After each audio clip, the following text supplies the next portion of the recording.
Assalamualaikum dear students, I hope you are safe and sound by the grace of Allah. So due to the pandemic, again we have shifted toward our Google online classrooms. But for the chemistry, we'll be continuing our classes from where we have left in the physical classroom. So we all know that we are done with our first chapter, that was the states of matter. But I will be summarizing this whole chapter for you, so I want you to stick by the end of this chapter so that we will be having some activities in the form of worksheets. So let's just get started. States of matter. The first question is, what is the matter? Matter is basically everything that is present around us, and it should be having the space and it occupies the space and it should be having the volume. Matter can be in a different form, but there are three main states of matter which we have divided like solid, liquid and gas. What we are going to study about the solid, liquid and gas in this whole chapter, we are going to study about their composition, like how they are made, their properties, what they are actually, and the structure, that how basically the particles are arranged. But before proceeding toward their composition, their properties and their structure of solid, liquid and gas, we should be familiar with the three major rules which will explain the whole composition, properties and structure of these states of matter. So first rule states that matter is composed of tiny particles. All the matter, whether it is a solid, liquid or gas, they all are composed of the tiny particles. What these particles are? These particles are basically the atoms and the molecules. Now the question here is, do all the particles for all the states are same or similar? So no, they are not similar. They are different according to their sizes, according to their masses, according to their properties. The next postulates of the rule said that particles are always in motion, and if we are talking about the motion, we can also say that particles having the kinetic energy, because the word kinetic is associated with any kind of motion or the movement. So if what will be the effect of temperature on the kinetic energy of the particle? If I increase the kinetic energy, temperature, the kinetic energy will also be increasing, or the vice versa. Like particles will be having more kinetic energy, they can move more fastly and more quickly. Now there is another question, that do all the particles have the same kinetic energy? So no, if they are different in sizes, they are having the various different masses, so their kinetic energy will be different from each other.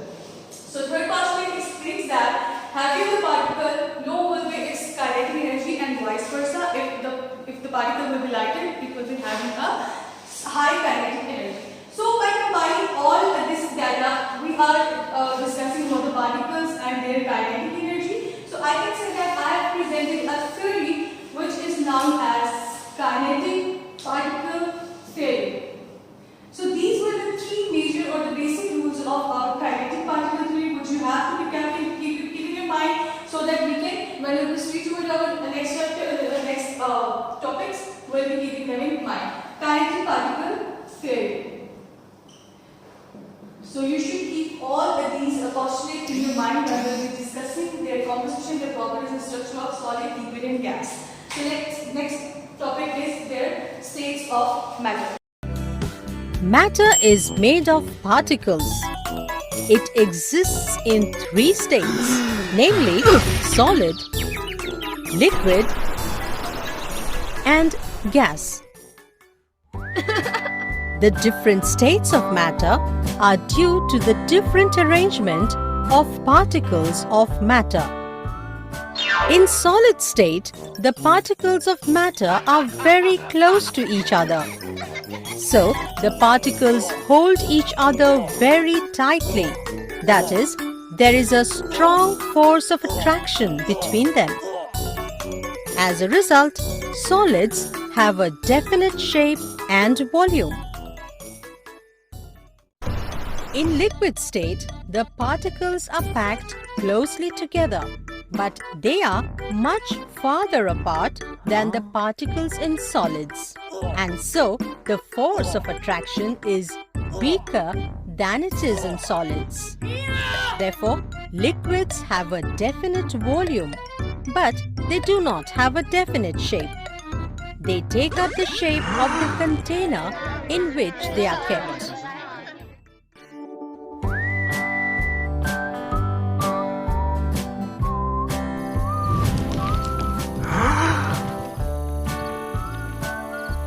In gases, the particles of matter are very far away from each other, and so the force of attraction between them is very weak. Thus, gases have neither a definite shape nor volume. They can fill the entire space or volume of a container, irrespective of the container size. Okay, so I hope so that video was helpful for you. So for comparison of solid, liquid and gas, we are going to draw this table, and here we have written some properties, diagrammatic presentation, which I have already drawn for you, the motion, forces of attraction, fixed shape, expansion and compression. On the basis of these properties, we are going to differentiate each state from each other. So let's talk about the arrangement of the particle, like how they are composed, how they are arranged.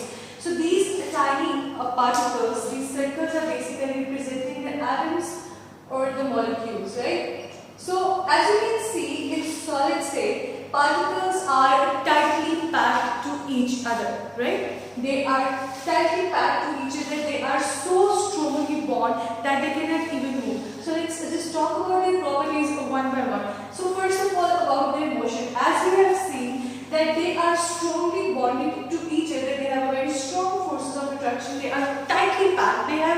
They are holding each other so strongly that they cannot even move. But if you remember the rule number 2, that particles will always be in motion. So we can say that they do not move, but yes, they will vibrate at their fixed position. So here, what about their motion? They will be having the vibrational motion. I want all of you to draw this table on pages, on the copies, on the pages, and I want you to fill it with me, right? So they will be having the vibrational motion. Next, forces of attraction. What are the forces of attraction? Forces of attraction basically those forces which are holding two atoms or particles together like this, right? This is the force of attraction, and the other name of this force of attraction is the bond. We can also say that this is the bond. So for the solids, as they do not have that much distance between them, they do not have a lot of spaces in them, they are so close to each other, they are tightly packed. So we can say that they have a very strong forces of attraction. Let us talk about the shape. Do solids have a fixed shape? Of course, they will not attain the shape of container in which to go. For example, this is the marker, and if I put this marker into the bag, it will remain a board marker. It will not take the shape of my bag, right? So we can say that yes, they do have the fixed shape. What about the expansion? On heating, what will expansion mean? What will be the effect on this state? It will heat the particular material. So in expansion, if it heat the particles will be gaining, as rule number 2 said, that higher the temperature, higher will be the kinetic energy of particle. So what will happen? Particles will move with the more kinetic energy, and due to that more kinetic energy, those bonds will be weakened, they will break down, and one by one they will start to separate from each other. So we can say yes, they will or they can expand on heating. Now what about the compression? If I apply the pressure onto each side of the solid, it will be break, but it will not be compressed. It will not, because it will not be having any space between the particles, will not be having any space between them, right? So if we put a pressure on that, because compression means if we put a pressure on anything, it will compress, it will D-shape. So what will happen if I put the pressure onto the each side of the solid? It can be break, but it cannot be compressed, because it cannot be compressed because it doesn't have any space in them, right? So it can be break, but it cannot be compressed. So these were the properties of solid. Let's move toward the liquid. As you can see, the arrangement of particles of liquid. Now what happened here? I have drawn these dotted lines. What are these? These are basically the forces of attraction, but here they are very weak. What is the reason? Reason is the distance. You can see the liquid particles are little far away from each other, but they are still attached. They are loosely attached to one another. Let's talk about the motion. What about the motion of a liquid? We can say liquid have a very particular motion that is known as liquid can flow. And what is the reason? If one particle will move because they are attached somehow. They are loosely attached to each other. When the one particle will move, the other will follow them. So we can say that basically liquid will move, right? Liquid will flow. Forces of attraction, as you can see, they have the distance, they have the spaces between them. So the bond between them is a little weak. They do have the forces of attraction, but they have weak forces of attraction. Fixed shape. No, they do not have a fixed shape. If we'll pour a water into the jug, it will take the shape of the jug. If we'll put it into the glass, it will take the shape of glass. So we can say that liquids do not have fixed shapes. No, they do not have fixed shape. They can attain any container shape in which they are going to put. Expansion. What will happen if we heat the liquid particles? So yes, obviously they already have the weak forces of attraction. They do not have very strong forces of attraction. So when we apply the heat energy, these forces of attraction will break down and they will move further away from each other. So yes, they will expand on heating. Now let's talk about the compression. Can they be compressed? So they cannot be compressed, but yes, as compared to the solids, they do have spaces in them, right? They have little spaces, not more spaces, but they have little spaces in them. So that is why somehow they can be compressed. So we can say that little compression happens here, right? Let's talk about last state, that is known as the gaseous state. Can we see any bond or any force of attraction between them? No, they are moving freely. What is the reason? The reason is the distance. They have a lot of spaces between them. They can move freely. So about the motion, yes, gases have free movement. So we can say that they can move freely, right? I hope you are filling your table with me and that is going to be good. Force of attraction, no, they do not have any force of attraction. Fixed shape, do gases have fixed shape? No. If you fill the balloon with the air, it will take the shape of that balloon. If you fill the gas into the cylinder, it will take the shape of that cylinder. So no, they do not have fixed shape. They can attain any continuous shape. Expansion, yes, they will expand because they are already at the very distance. So as compared to the solid and liquid, yes, they do expand. Compression, because they have lot of spaces between them. So when we apply the pressure onto the gases, they will come close to each other as compared to the liquids and solid. So as compared comparatively solids and liquid, yes, they will show the more compression. So these were the basic differences between the solid, liquid and gas, and I hope you can get them by drawing this table. Let's move toward our next topic.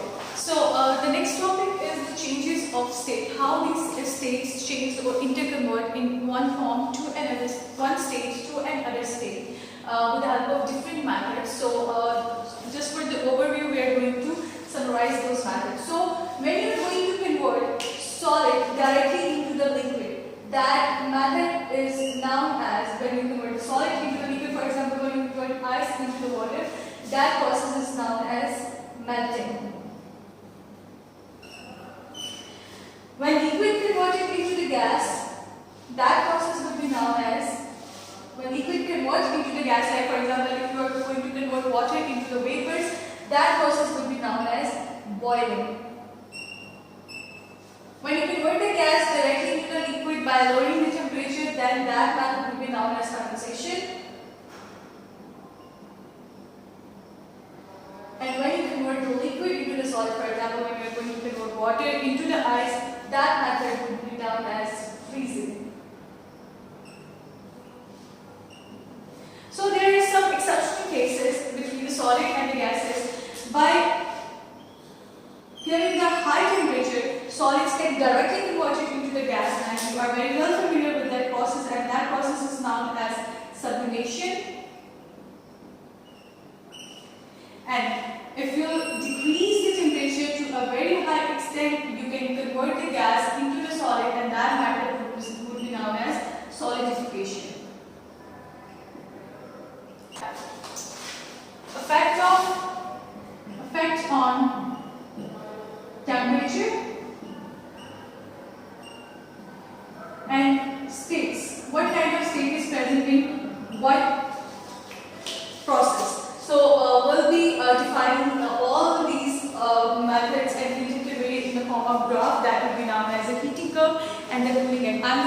a complete photograph of the heating curve. So how you are going to draw a graph? You are going to draw a y-axis, and onto the y-axis will be mentioning the temperature from low to high value, and at the x-axis we are going to draw the time. So how we are going to draw this graph? So we are drawing this graph for the conversion of ice into the water and water into the gas.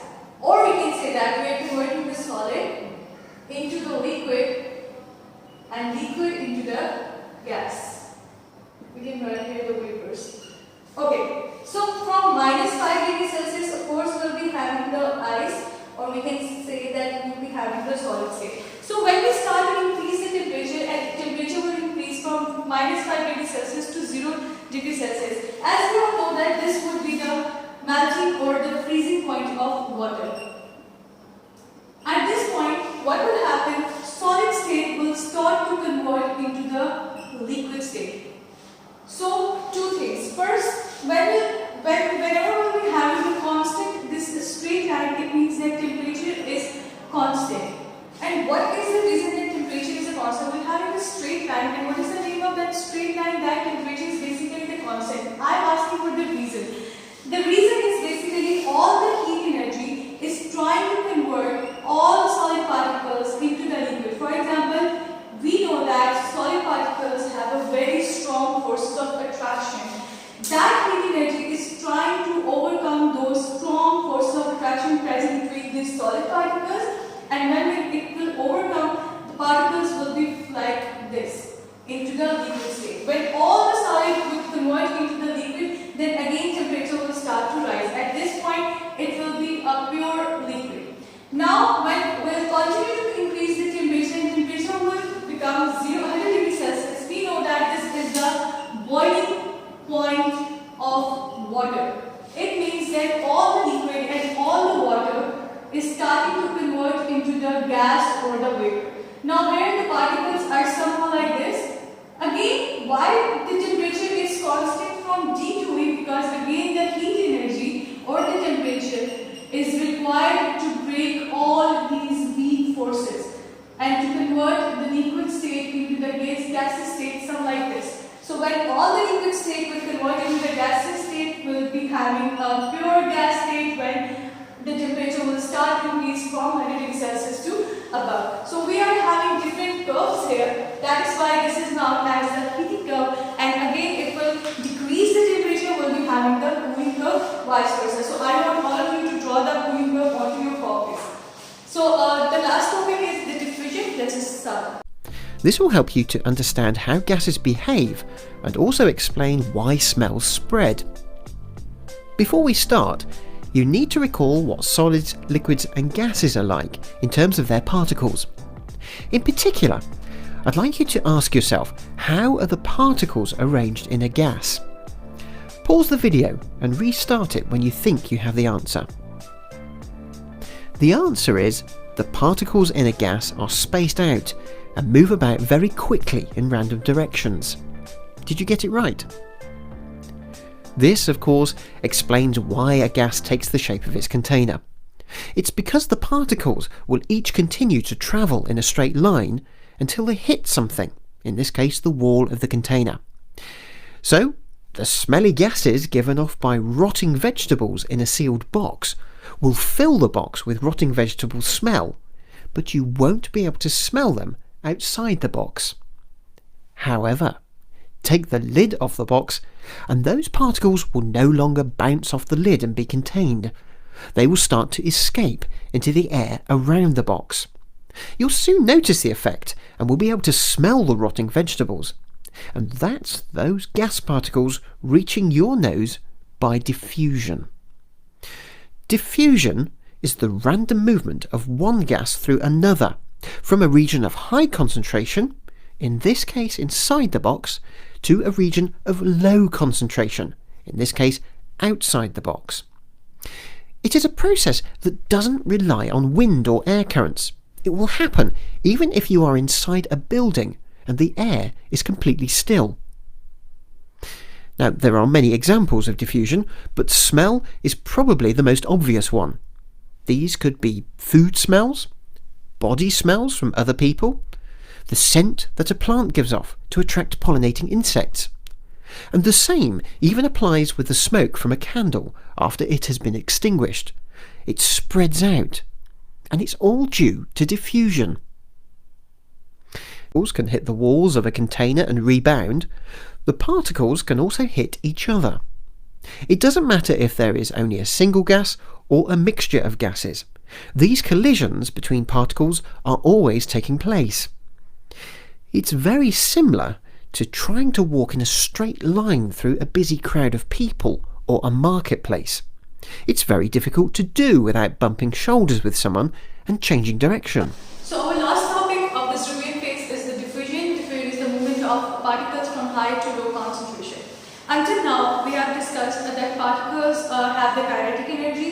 Then we have discussed that every particle, according to their masses, have a different kind of energy. Now we have the question that how they move. So basically, they move from high concentration to the low concentration. What is the meaning of the concentration? Means how many number of particles are present at a particular space. If there are low number of particles, then it means that they are having the low concentration, and if there are high number of particles, it means they are having the high concentrations. So particles will always be moving from high concentration to the low concentration, as we have discussed in that video. So let's directly talk about the solids, liquid and gas. What about because we are mentioning the states, so does diffusion happen in solid, liquid and gas? So in solids, as being very well known that solids are tightly packed, they have very strong forces of attraction, they have no spaces, they cannot move. So if they cannot move, it means there will be no diffusion happen in the solids. I want all of you to write down the reasons for the solids. Next, liquids. What about the liquids? Liquids they are loosely attached to each other, yes, but still they do have the spaces in them, and we have already mentioned that they can flow. So in the liquids we can say that diffusion happens but at a very slow rate. So we will say that slow diffusion will occur in the liquids. Again, you will write the reasons that they are loosely attached, they have spaces in them, so they can move from one space to another. What about the gases? Obviously, they will have the fast diffusion. The reason is there is no force of attraction, they have no bonding between each other, they have a lot of spaces, they are farther away, they can move freely and they can move quickly. So we have concluded that gases, among solid, liquid and gases have the fastest diffusion rate. So do all the types of gases have the same rate of diffusion? No. Heavy gases will be having low rate of diffusion, and lighter gases will be having high rate of diffusion. So this was the summary of the first chapter, states of matter. I am going to give you the homework which you are going to do on your neat copies. You are going to do question number 4 and question number 6 from the page number 9 of your textbook, and I will be attaching some worksheet by the end of this lecture, so that you need to print them out and you need to solve them and attach on your copies, and you are going